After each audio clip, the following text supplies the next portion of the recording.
আছেন? আলহামদুলিল্লাহ, আমিও ভালো আছি। ভালো যে আছি এটা আমিও বুঝতে পারছি, আপনারাও বুঝতে পারছেন। এত সুন্দর একটি পরিবেশ, এত সুন্দর একটি কর্মী সভা, এটা একটু রেকর্ড, খোকসাবাসীর জন্য এটা একটা রেকর্ড। যাই হোক, কুষ্টিয়া জেলার বিএনপির জেলা বিএনপি কর্তৃক আয়োজিত খোকসা থানা এবং পৌরসভার এই কর্মী সমাবেশে এখানে উপস্থিত আছেন কুষ্টিয়া জেলা বিএনপির সম্মানিত আহ্বায়ক কুতুবউদ্দিন আহমেদ, এখানে উপস্থিত আছেন কুষ্টিয়া জেলা বিএনপির আহ্বায়ক কমিটির সম্মানিত সদস্য সচিব প্রকৌশলী জাকির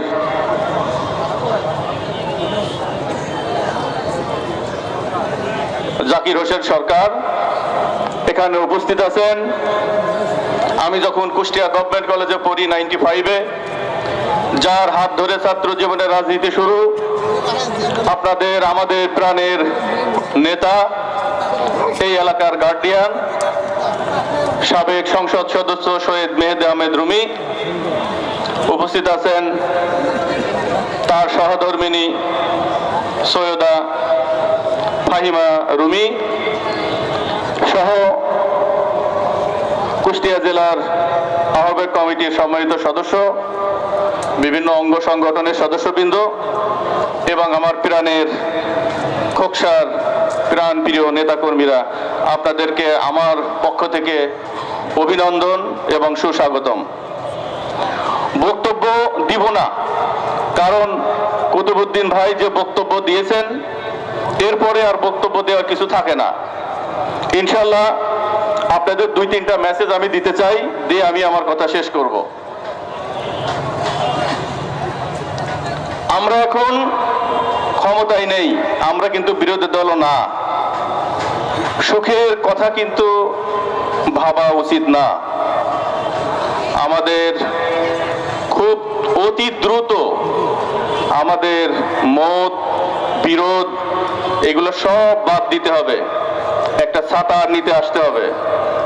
সামনের দিন আমরা যদি একটা ছাতার নিচে আসতে না পারি, আমাদের সাফল্য, আমাদের টার্গেট মিস হবে। এই দেশ নিয়ে গভীর ষড়যন্ত্র চলছে। কে কোন পথ পেল, কে কোন পথ পেল না, এইটা দেখার ব্যাপার না। একটি জিনিস মাথায় রাখবেন, গত 17 বছরে আমরা কেউ ঘরে ঘুমাতে পারিনি, সবাই ক্ষতিগ্রস্ত। কোনো কারণে পথ পরিবর্তন হলে আবার একই অবস্থা হবে। আপনারা সুখ চান না দ্বন্দ্ব চান? আপনারা সবাই এক হন। আপনারা যে এক, এটা তার প্রমাণ। মেহেদি ভাই শুধু খোকসার নেতা না, ওনার হাত ধরে আমার রাজনীতিতে আসা। আপনারা জানেন না তার সাথে আমার কি সম্পর্ক। আমি ব্যবসার পাশাপাশি রাজনীতি করি। এই খোকসা তথা কুমারখালী, কুষ্টিয়া না, টোটাল কুষ্টিয়ার যত নেতা কর্মী আছে, আমার মনে হয় গত কয়েক বছর ধরে সবার সাথে আমার সুসম্পর্ক। আপনারা যারা কর্মী তারা কখনো ভুল বুঝবেন না। আপনাদের একটা প্রমাণ দিই, মানুষ কত বিনয়ী, কত মহৎ হলে মানুষ এই রকম করে, তার একটা প্রমাণ। আমি দেখেছি কুমারখালীতে মেহেদি ভাই ঢুকলেই আমার আব্বার সাথে সে দেখা করত। আমার আব্বার সাথে তার একটা ভালো সম্পর্ক ছিল। গত বছরে আমার অফিসে একদিন আমরা দুই ভাই লাঞ্চ করলাম, লাঞ্চ করে গল্প করতেছি, উনি চলে যাবে ওই সময় আমাকে জড়াই ধরছে, জড়াই ধরে বলছে, সাদি আমি তোমাকে খুব ভালোবাসি, তুমি রাজনীতিতে আসো। তাই বললাম, না ভাই, আপনি যতদিন আছেন আপনি আমাদের গার্ডিয়ান, আপনি যতদিন পারবেন আপনার সাথে আমরা আছি। আপনারা ফার্স্ট জেনারেশন, আমাদের বয়স কম, আমাদের সময় আসে আমরা পরে করব। আপনারা বুঝতে পারছেন কথাটা? রাজনীতি এইরকম হতে হবে। আমাদের মধ্যে সামান্য পরিমাণ কোনো দ্বন্দ্ব নাই। আমাদের আবারও আমি রিকোয়েস্ট করি, আপনারা এখন এই বিএনপি, তারেক রহমানের বিএনপি, এই আহ্বায়ক কমিটি এমন একটি কমিটি, কুষ্টিয়াতে এর আগে এইরকম কমিটি অনেক ঘাটতি ছিল, তার প্রমাণ আপনারা। এই কমিটি হাত ধরে ইনশাল্লাহ বিএনপি এগিয়ে যাবে এবং আপনারা মনে রাখবেন সম্পূর্ণ গণতান্ত্রিক পন্থায় আপনাদের ভোটে, আপনাদের মতামতে বিভিন্ন কমিটি হবে। আর একটি ব্যাপার বলে আমি শেষ করব, বাংলাদেশের অর্থনৈতিক অবস্থা শেষ। অর্থনৈতিক, রাজনীতি, শিক্ষা, চিকিৎসা সব সেক্টর ধ্বংস হয়ে গেছে। এই দেশকে এগিয়ে নিয়ে যেতে হলে, এই দেশকে উন্নয়নের পথে নিয়ে যেতে হলে একমাত্র দল এই বিএনপির দ্বারাই সম্ভব। আপনারা জানেন বাংলাদেশে যতগুলো ডেভেলপমেন্ট হয়েছে যে সময় বিএনপি ক্ষমতায় ছিল সেই সময়ই হয়েছে।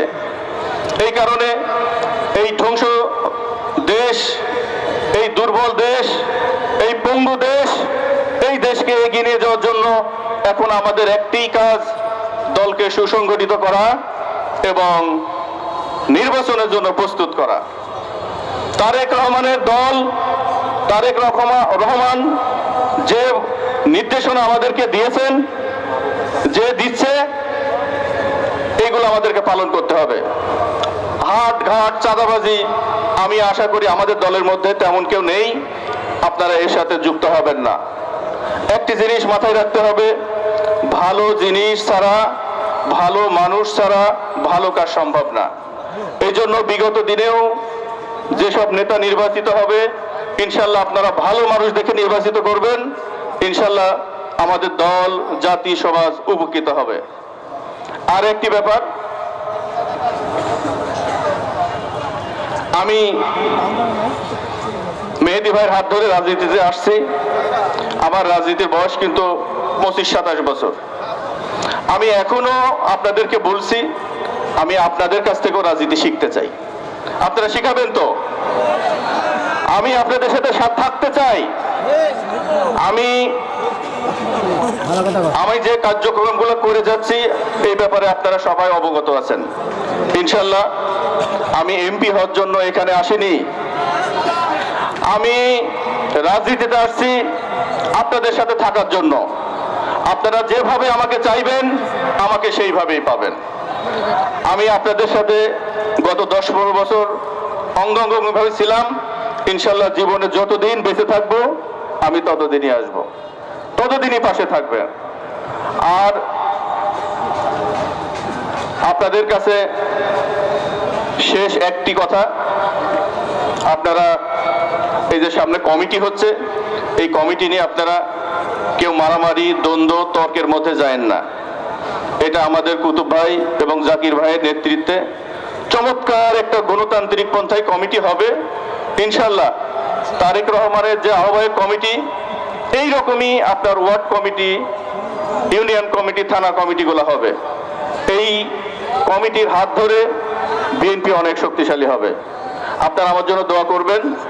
আমি সময় অল্প, আর বক্তব্য বাড়াবো না। আমার জন্য দোয়া আছে। আমার বক্তব্য এখানেই শেষ করছি। বাংলাদেশ জিন্দাবাদ। এই দলের প্রতিষ্ঠাতা শহীদ প্রেসিডেন্ট জিয়াউর রহমান অমর হোক। বেগম খালেদা জিয়া জিন্দাবাদ। তারুণ্যের অহংকার তারেক রহমান জিন্দাবাদ। বাংলাদেশ জিন্দাবাদ। আসসালামু আলাইকুম।